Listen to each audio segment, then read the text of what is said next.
and it is Thursday, April the 1st. It has been determined that an in-person meeting of the commission is impractical due to the COVID-19 pandemic.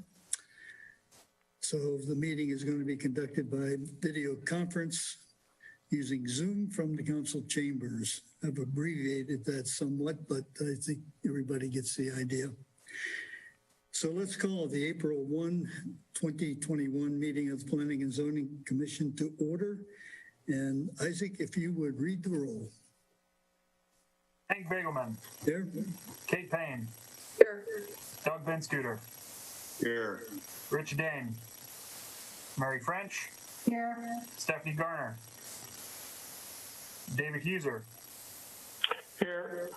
Kathy Olson. Heidi Solheim. Here.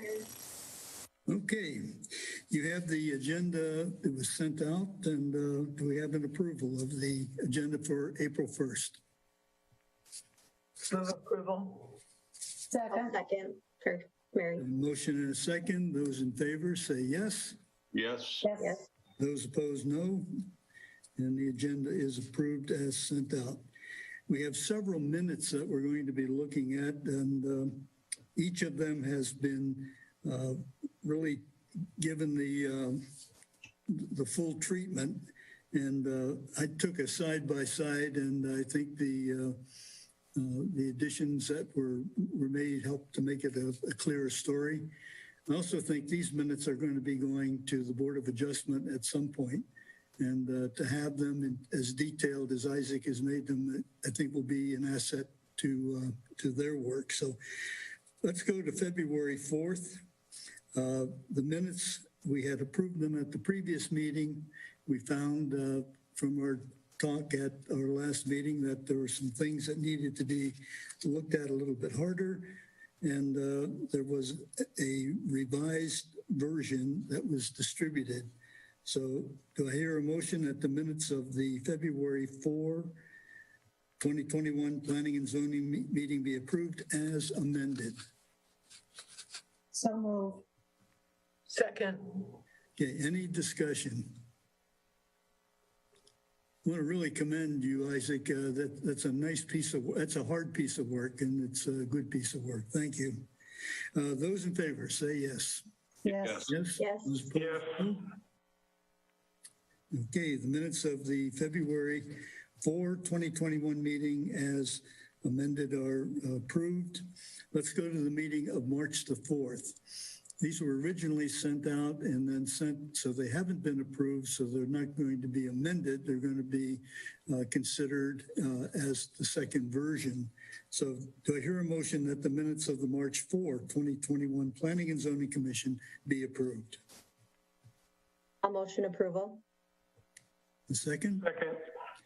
And those in favor say yes. Yes. Yes. Yes. Yes. And those opposed, no.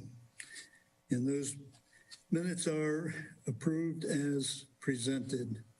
We have no public hearings this evening. Regular business, first item of regular business is the zoning map. And Isaac, how about walking us through what you'd like to see on that? All right, so generally with zoning maps, we're supposed to approve zoning maps once every year. This zoning map that we currently have and used for the city was last approved in 2017. The map right above my head says 10/27/2017. So I think since then we've gone through 3 zoning administrators. So we've had some stuff going on in this office. So it's just something that we've kind of dropped the ball on, and we want to pick up, make sure that we're using an up-to-date zoning map. So we've gone through since the last time that we updated the map. We identified all the properties that have been rezoned. I believe we've got all the plats of surveys, subdivisions, everything that would possibly change how a property would look on the zoning map. I think we've got them updated. We've been working with Scott LaRue with the county. I know he's not on this meeting, but big hats off to him. He's been working with us to make sure that everything is updated. So, I mean, we can go through some of the changes. I know, like, Whitetail Bluff is updated. We've got some rezonings down. off of like First Street Southeast. So just some of those examples. Staff's recommendation is to approve this, and then going forward, staff's plan is to get back into the habit of getting a zoning map approved every year, just so we've got an updated one continuously to work with. That's a good practice. Why don't we get a motion on this and then have whatever discussion we need?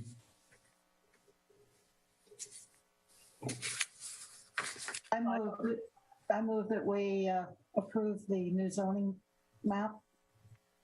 Okay, and do we have a second? Second. Thank you. Now, any discussion? So is there any kind of I mean, it's 5 years from the two maps. Is there a listing of the changes? I mean, I looked at the two maps, tried to compare them, tried to overlap them, and I found 2, maybe 3 spots that have changed. Yep. So rezonings actually get added to our city code, our list of resolutions. So we have a list of all of those, and then we keep records of plats of surveys, subdivisions, stuff like that. So that's what we're working off of.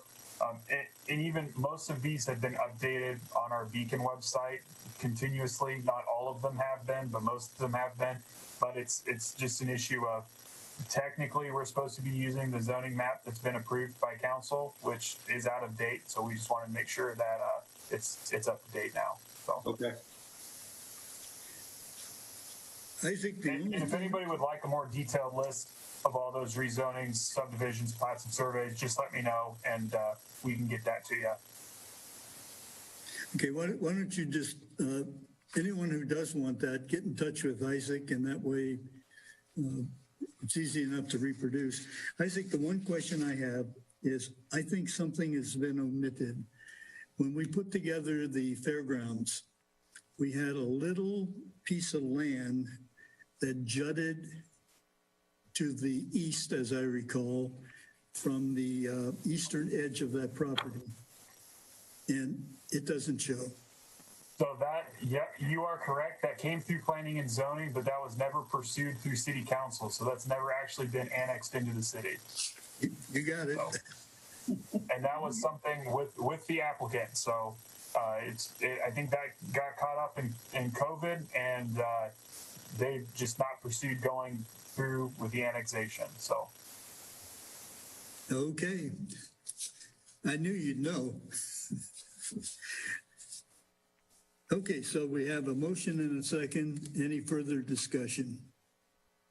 Those in favor of receiving the zoning changes, please say yes. Yes. Those opposed? Yeah.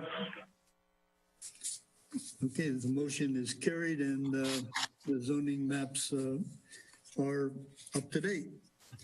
Next item is new business, the Irving School Site RFP. And Dave, I know you and Kate were part of the team that's working on that. Kathy Olson isn't with us tonight, but she's the third member. But Isaac, let me turn it to you, and let's take a look at this. Yeah, so I'll say first that this is just a working draft at this point. We want to make sure that both this board, the Economic Development Board, and then the joint committee that we've kind of put together between those two boards really goes through this and make sure that we're comfortable with this. So what we'll do is we'll get approval or recommendation of approval for this RFP from this board, from the Economic Development Board, and then we'll take it to City Council. City Council will approve the RFP, then we'll send it out to firms. We've been putting together a list, and we've got a pretty good list of both builders, engineering groups, such that we're planning on sending this out to. So we got a pretty good list there. The dates, again, it's just a rough outline of how these things will go. We'll update them as we go, as needed. So we went out and we looked for RFPs from different cities for for projects that are similar to this, which is easier said than done, I guess, to find these, because nothing quite fits exactly how we're doing this. But we found a good one from, I believe, Williamsburg, and we kind of used that format, and we just kind of tweaked it to how we want it to be. So, we try to give a good background of both the city and the property, give potential developers an idea of what we would like to be developed there, whilst also trying to stay vague enough and general enough so that we're not really just kind of holding hands through this whole process. We want to get unique ideas because we want this property to be developed and kind of stand out in the community as something new, while also being affordable, and also being owner occupied, which is what we've been looking really hard at. So we don't want this to be a rental type building. We want it to be owner occupied. So I know that we've got lots of examples of these in Cedar Falls, Des Moines, Iowa City, Cedar Rapids, so on and so forth. It's kind of the new development. So we want to see if this is a project that's going to work in the community, and we want to get, like I said, feedback from this board to see what you guys think of the RFP, if you guys think that something should be changed, altered, worded a little bit different, etc. So there's no motion on it tonight. Like I said, this is just a review. And then once we get it how we want it, then we'll bring it back to the commission for a recommendation. I think the one thing that I want to question about is the RFP schedule. That's item number 6. Shows in April the 8th meeting to review this with planning and zoning. I think that's tonight, except it doesn't say that. Yeah. So it should be tonight, not next Thursday. So okay. Anyone else have any questions, especially any questions of Kate or Dave, or comments from either of the two of you? I've got a question about the section 2, item G, where you indicate that they are 2-story townhouses. My experience with townhouses, particularly when you have a garage, which I think you're trying to encourage garages, is that the first floor is a garage and maybe like a family room. The next floor up is living, dining, kitchen, and the third floor are the bedrooms. So, why are we saying it needs, it should be 2-story? I think that I'm sorry. when we looked at this, I think that the footprints at grade were a little larger than that, so that there was kitchen, living room, dining room, essentially at grade, and then the bedrooms above. So it would be 2 stories, but I understand what you're saying. Because the townhouses I've seen, they're typically 20 or 25 feet wide. Mm-hmm. Yeah, and Mary, to your point, I think that's what we've kind of have envisioned, is that the garage, and then we'll have 2 stories on top of that garage. So I'll make a note to clear that up and just clarify that, so we've got a pretty clear idea of what we're looking for. So. Or at least give them the option of 2 or 3. Yeah. Yep. Yeah, several years ago, we were looking at townhouses in Columbia, Maryland, which is a planned community, and they used the 3-story model that, Mary, you're referring to. Mm-hmm. Is there any EDA requirements in any of this? Do any of these units have to meet accessibility standards? Because if they're all 3 stories, you're going to have an issue, right?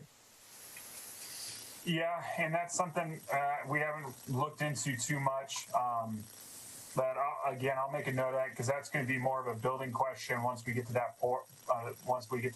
So I'll look into that too, and so I'll make a note of that. So That could be that it's something you want the developer to address.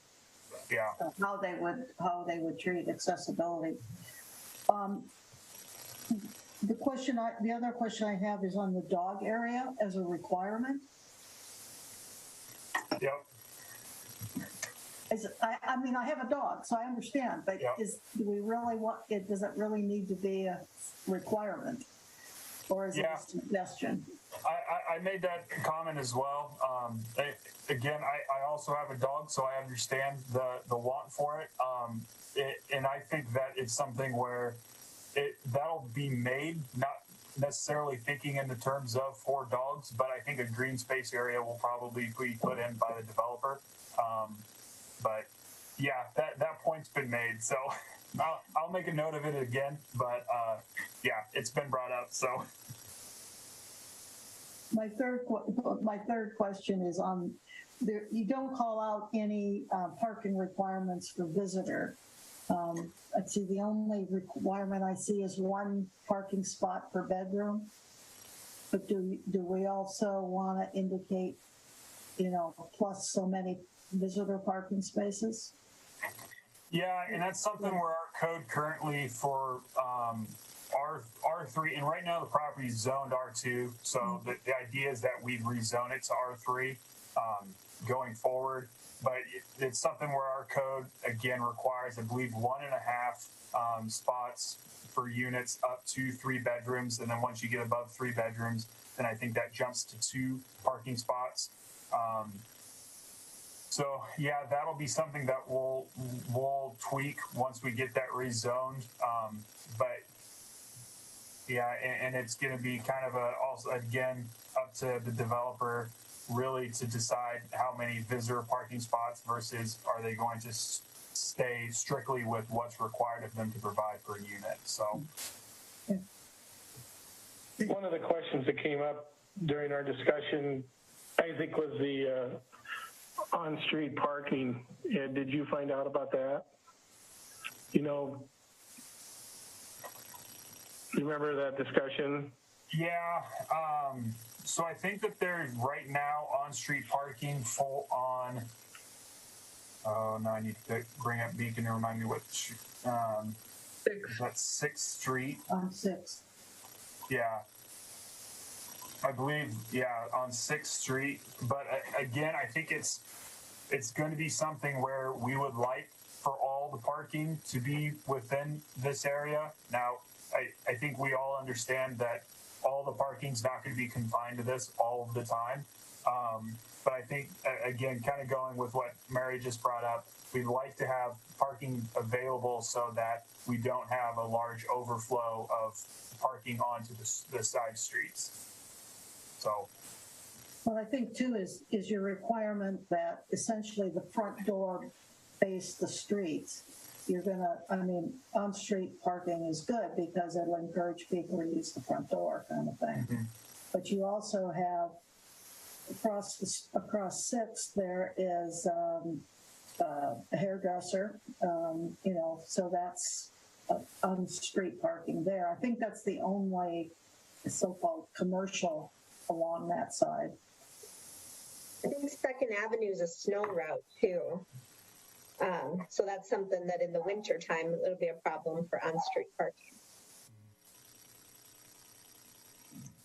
There's the streets widened there from the bus drop off when it was Irving too. So, I think how much of that has to remain street, and can that designated pull off be something that the developer benefits from? Is something that maybe will come up for conversation if it's not addressed in the RFP. Yeah. I just think you got to figure out if that's going to be angled parking there along 6th, and and then some street parking on 2nd there. It's just because I think you're going to have people wanting to not get into the inside area there, especially because of the garage and the limited parking inside there. And I just think you're going to have more guests parking out on the street. So you just got to make sure we deal with that correctly. Yeah. Yeah, and I know even looking at projects like this from around the state, I know that it's kind of a triangle piece, and I've seen projects on triangle type pieces really put the residential right along the streets, and then really just do the interior, do a little bit of green space, then parking around. the green space to kind of, so that we have extra parking. And again, it's keeping cars off the street. It wouldn't surprise me if once we put that RFP out, if we get designs like that from developers. But again, a lot of it's just going to kind of depend on what kind of design does the developer come up with, what are they thinking, and then kind of addressing that with them, saying, you know, what's your, are you going to put extra parking on the site? Are you going to rely on some on-street parking? Yeah. Well, the other thing was garbage and recycling pickup was another big factor of getting those trucks into the interior there and backing in, and depending upon how the parking is arranged there to pick up. So I think that's the other thing that's going to be an issue also. Yeah, and that's been discussed a little bit. It's gone back and forth about whether or not there'll be one dumpster for everybody, or if there'll be individual dumpsters.